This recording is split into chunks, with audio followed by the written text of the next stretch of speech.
YouTube channel நேயர்களுக்கு வணக்கம். நம்ம இன்றைக்கி ரெட் ஒயின் தயார் பண்ணுறது எப்படின்னு நம்ம பார்க்க போகிறோம். வீட்டிலையே நம்ம அதிக செலவு இல்லாமல் குறைவான செலவில் எப்படி ரெட் ஒயின் தயார் செய்து நம்ம ஒரு வாரத்துக்கு ஃப்ரிட்ஜில் வச்சு சாப்பிட்றதுன்றதை நம்ம பார்க்க போகிறோம். அதுக்கு தேவையானது பன்னீர் திராட்சை. கடைகளில் நீங்கள் கேட்டிங்கன்னா கொடுப்பாங்க. நல்லா ஒரு ட்ரேயில் இது மாதிரி போட்டு பிச்சு போட்டு நல்லா ஒரு பவுல்லையோ இல்லை ட்ரேலையோ பிச்சு போட்டு நல்லா தண்ணி ஊற்றி நல்லா கழுவிடுங்க. கழுவிட்டு இது மாதிரி உதிர்த்து ஒன்று ஒன்றா போட்டு நல்லா நசுக்கிடுங்க. நசுக்கும்போது உங்களுக்கு ஒரு கூழ் போன்ற ஒரு திரவம் உங்களுக்கு கிடைக்கும்.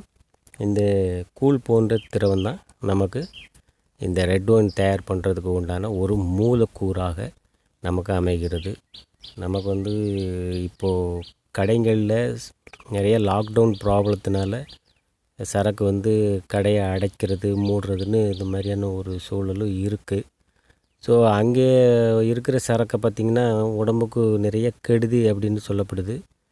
இருப்பினும் அதை வாங்கி மக்கள் எல்லாம் சாப்பிட்றாங்க. ஸோ உங்களுடைய நலன் கருதி இந்த ரெட் ஒயின் நம்ம வீட்டிலையே தயார் செய்து சாப்பிட்டு உடம்பை பாதுகாக்கிறதுக்கு உண்டான ஒரு முழு முயற்சியை தான் நான் இப்போ செஞ்சுருக்கிறேன். ஸோ இதை பார்த்து நீங்கள் வீட்டிலையே தயார் பண்ணி சாப்பிட்லாம்.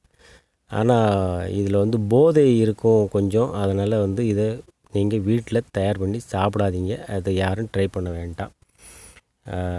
இப்போது நம்ம எப்படி நசுக்கிறோன்றதை நம்ம பார்த்துட்ருக்கீங்க வீடியோவில். ஸோ கடைசி வரலையும் ஸ்கிப் பண்ணாமல் பாருங்கள். அப்போ தான் இந்த ஒயின் எப்படி தயார் பண்ணி நம்ம சாப்பிட்றதுன்றது உங்களுக்கு தெரியும். இதனுடைய கலவைகள் என்னன்னு உங்களுக்கு புரியும். அதனால் நீங்கள் கடைசி வரலையும் ஸ்கிப் பண்ணாமல் இந்த வீடியோவை பாருங்கள். ஸோ இந்த மாதிரி நல்லா நசுக்கிக்கிடணும். நசுக்கி நல்லா கூழாக்கிடுங்க. ஸோ கூழ் ஆக்கினதுக்கப்புறம் ஒரு கண்ணாடி ஜாடியோ இல்லை குடுவையோ ஏதோ ஒன்று கண்ணாடியிலானதை ஒரு பொருளை எடுத்துக்கோங்க, ஒரு டப்பாவை. அப்படி இல்லைன்னா உங்களுக்கு பீங்கா மாதிரியான ஒரு பொருள் இருந்ததுனாலும் டப்பா, அந்த டப்பாவை நீங்கள் பயன்படுத்தலாம். ஸோ அது உள்ளே என்னெல்லாம் சேர்க்குறோம் அப்படின்றத நான் முதலே சொல்லிடுறேன். கலவை ஈஸ்ட்டு, கோதுமை, சுகர் அதாவது சீனின்னு சொல்லக்கூடிய சர்க்கரை. இந்த 3 இன்க்ரீடியன்ட்ஸ் தான் நமக்கு இதில் கலக்குது. இந்த 3 இன்க்ரீடியன்ட்ஸை வச்சு நம்ம ஒயின் எப்படி தயார் பண்ணுறது பார்க்க போகிறோம். ஸோ கிட்டத்தட்ட நம்ம நசுக்கியாச்சு. ஸோ பார்த்திங்கன்னா நல்லா திரவம் உங்களுக்கு வெளியில் நிறைய கிடைச்சிருக்கு. அந்த கலரை பார்த்திங்கன்னா ஒரு க்ரீன் கலரில் தான் அது நமக்கு கிடைக்கும், பச்சை தண்ணி மாதிரி. ஸோ ரெட் ஒயின் சொல்கிறாங்க. ரெட் கலரில் இதனுடைய மூலக்கூறு வரவே வராது. இந்த மாதிரி தான் அந்த கலவை கிடைக்கும். ஏன்னா அந்த ரெட் கலரில் சேர்க்கணும் அப்படின்னு சொன்னால் நம்ம கலர் பொடி தான், சாயம்தான் சேர்க்கணும். நான் என்ன பண்ணியிருக்கேன் அப்படின்னு கேட்டிங்கன்னா, இது கூட பீட்ரூட்டு க்ளீன் பண்ணி நான் அந்த பீட்ரூட்டில் இருக்கிற சாரை இதில் ஆட் பண்ணியிருக்கிறேன். அது நல்ல ரெட் கலராக எனக்கு வந்தது. ஸோ ரெட் கலர் ஒயின்னு சொல்லி நம்மளை ஏமாத்துறாங்க நிறைய பதிவில். அதை நீங்கள் ஏமாந்துடாதீங்க. ரெட் கலரில் வரவே வராது. நான் தயார் பண்ணக்கூடிய விதம் அந்த மாதிரியானது நான் நேரடியாக பார்த்ததுனால தயார் பண்ணி சாப்பிட்ருக்கேன். அதனால் இது ரெட் கலரில் வராது. ரெட் கலரில் வரணும்னா நம்ம இது மாதிரியான இயற்கை உபாயங்களை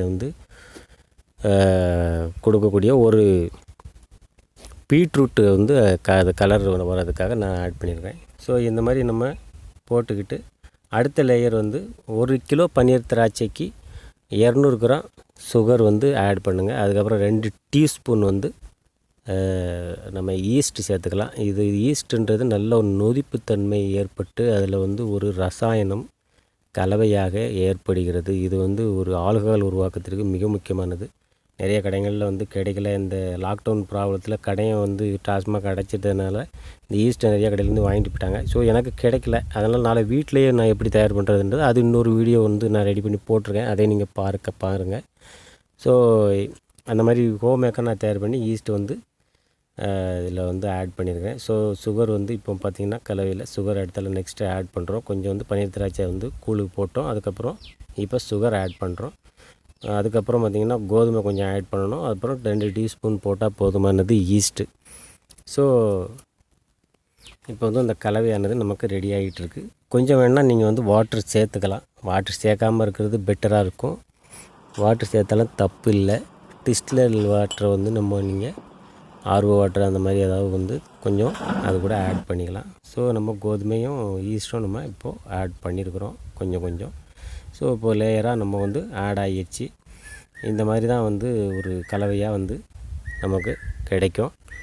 ஸோ இந்த மாதிரி இதை வச்சு நம்ம ஒரு 21 டேஸ் இதை வந்து நம்ம தனிமைப்படுத்தி வச்சிட்டோம்னா யாரும் வந்து தொடக்கூடாத அளவில் நம்ம இதை தனியாக நம்ம வச்சிடலாம். அதுக்கப்புறம் தான் எடுத்து நம்ம வந்து 21 நாள் கழித்து அதை எடுத்து பார்த்தோம்னா நமக்கு ஒரு நல்ல ஒரு திரவம் வந்து நம்ம கிடச்சிருக்கோம் ஒயின். அதை வந்து நம்ம ஃப்ரிட்ஜ்லேயோ இதுலேயோ வச்சு நம்ம வந்து அடிக்கடி எடுத்து சாப்பிட்றதுக்கு முன்னாடி வந்து சாப்பிட்லாம். ரொம்ப அருமையாக இருக்கும். இது கூட ஜோடா ஊற்றி சாப்பிட்லாம். இல்லை அதுக்கு கூட நம்ம கூல்ட்ரிங்க்ஸ் தான் வேணும்னா அது மாதிரி ஊற்றி நம்ம வந்து சாப்பிட்லாம். அப்படியே கூட சாப்பிட்லாம். ரொம்ப நயமாக இருக்கும். நல்ல வயிறு பசியை தூண்டக்கூடியது. அதனால் இதை நீங்கள் தயார் பண்ணி சாப்பிடுங்க. ஸோ இந்த வீடியோ பிடிச்சதுன்னா சப்ஸ்கிரைப் பண்ணுங்கள். பக்கத்தில் இருக்க பெல் ஐக்கானை கிளிக் பண்ணுங்கள். உங்கள் ஃப்ரெண்ட்ஸுக்கெல்லாம் ஷேர் பண்ணுங்கள். நன்றி, வணக்கம்.